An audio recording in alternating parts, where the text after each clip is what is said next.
like me better when I'm with you. Hello guys, so I decided to film this khaki smoky eye. I've also paired this with quite a nice flawless base, but still quite nice and bronzy with a nude lip. So if you'd like to see how I got this makeup look, then please carry on watching. So of course, to start off with, I'm just brushing my brows through with a spoolie, and then I'm just filling them in with the Soap & Glory Brow Archery brow pencil. I just underline my brow and then I just flick the product through, just dispersing it through nicely, and I keep my brows quite sort of like natural. I don't tend to add any more like sort of excess product than I need.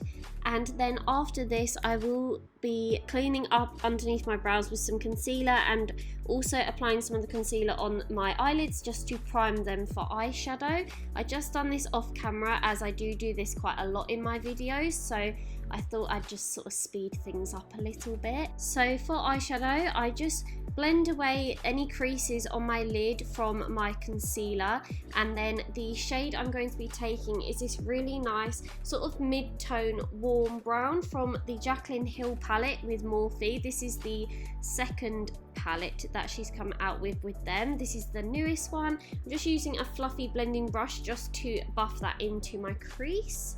Then I'm going in with a little bit more of an orangey brown, and again I'm just applying that into the crease of my eye, but a little bit lower than the first shade. I wanted to keep the crease of my eye very warm but still very bold, so that's why I have this very nice warm orangey brown, and then I go with the pop of green on the lid.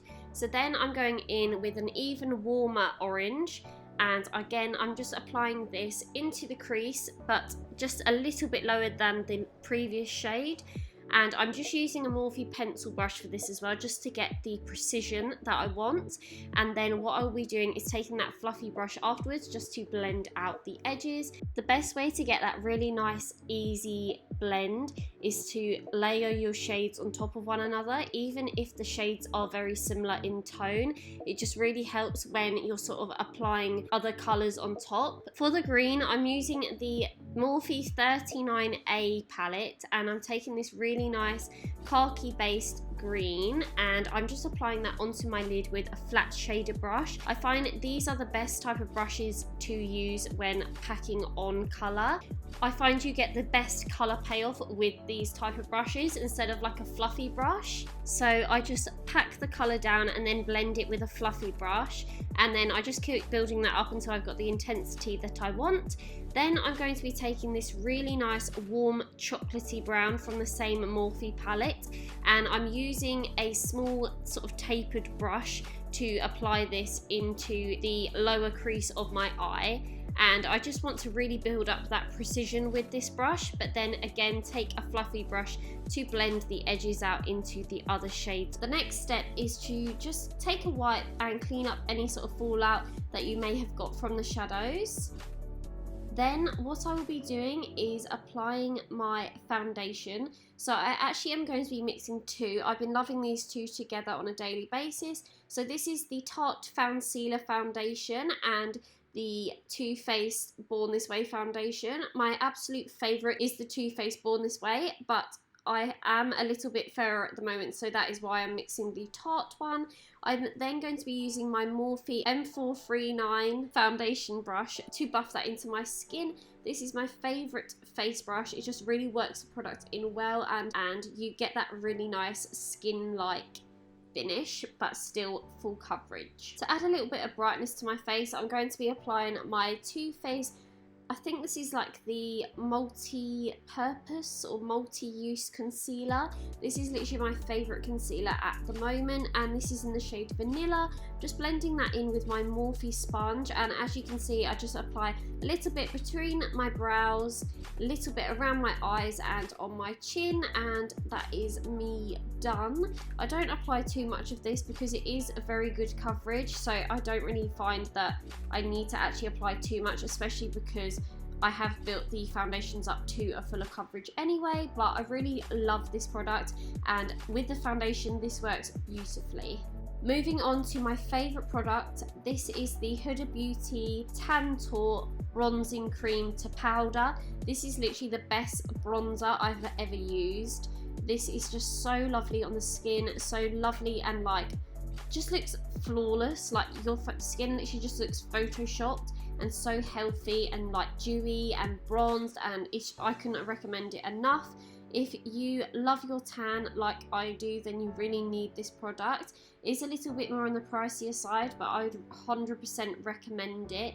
And I'm just buffing that into my skin with my Real Techniques contour brush. I'm now just going to be setting my face with a little bit of the Air Spun powder. So I'm just going over the concealer underneath my eyes with my sponge just to blend out any creasing, and then I'm just going to be setting those areas with the powder. This is the best way to get rid of any sort of like creasing with your concealer, is to literally just go over the creases with your sponge, blend them out and then set them, because otherwise you'll be setting the creases in place. This is like a tip that I learned like a couple of years ago, and it's literally like saved me so many times from having really creased under eyes. And then I'm going to be applying my other favourite bronzer, which is the Marc Jacobs Tantastic bronzer, and I'm just applying that just on top of the Huda Beauty cream bronzer. To finish off around my eyes, I'm going to be taking that chocolate brown again from the Morphe 39A palette, and I'm just taking that on that pencil brush and just smoking that along my lash line, and then after that I will just be going in with that fluffy brush again just to blend out the edges. I'm always quite sort of like basic on my under eye. I never do anything like extravagant, but I did today decide to add a little bit of a pop of a khaki green shimmer in my inner corner, and then I decided that it looked a little bit too dark, so I decided to put an iridescent white from the Jaclyn Hill palette on top of the green just to make it pop that little bit more. This turned it a little bit more sort of like of a violet in the inner corner as well, which I thought was a little bit different, so I really liked that. For blush, I'm applying this one from L'Oreal, and I've used this for years, but it's my absolute favourite when I want a really nice peachy glow on the cheeks. And I'm just using an Eco Tools blush brush to apply this. I think this brush would be so lovely for contour as well. It has a really nice precision to it. For my brows, I'm just going to be brushing them through with a clean spoolie. Then I'm applying this. It's from Schwarzkopf. It's their glued hair gel, and this is literally so good at keeping your brow hairs in place all day long. I've seen a few YouTubers use this and a few people on Instagram, so I thought I'd pick it up, and it was literally like £2 something from Savers, so a bargain. It would last you forever. It is a little bit messy. I always just pop the extra on the back of my hand and sort of just like roll it out. And then for highlighter, I'm just using one from Laura Mercier. I think this is the incandescent one. And then to line my lips, I'm using the Morphe Sweet Tea lip pencil with the Kim Kardashian Beauty lipstick in, I think this is 1.5 nude or something. Lastly, I'm just applying some of my Bobbi Brown Smoky Eye Mascara. This is my favourite mascara ever, and it just adds a real nice volume to my bottom lashes and just thickens them up a little bit, just as my lashes are very thin, but they're very long, just very thin. I'm just cleaning up any blush that might have been a little bit too much. But yes, that is my final look. I really hope that you guys enjoyed this makeup look, and I really hope that you're all staying well with your families at this horrible time. Take care, and thank you very much for watching. Subscribe if you'd like to see more videos from me, and I'll see you in my next one. Bye!